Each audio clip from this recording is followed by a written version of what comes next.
एक म्हातारे सारस पक्षी मासे पकडू शकत नव्हते. एके दिवशी त्याला एक कल्पना सुचली. तलावाच्या काठावर शांत बसून तो रडू लागला.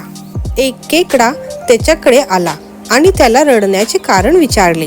सारसने सांगितले की लवकर पाऊस पडला नाही तर तलाव कोरडा पडेल आणि मासे मरतील हे त्याला कळले आहे.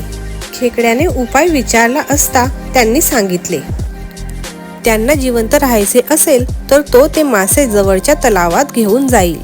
खेकडा आणि त्याचे मित्र मासे खुश झाले. सारस त्यांना दुसऱ्या ठिकाणी नेण्याच्या बहाण्याने घेऊन जात असे आणि वाटेत खाऊन टाकायचे. एके दिवशी खेकड्याची पाळी आली. तो सारसच्या पाठीवर बसला.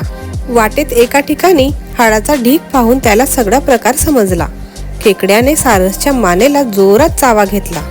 सारस वेदनेने ओरडला आणि खेकडा आपला जीव वाचवून तलावाकडे परतला.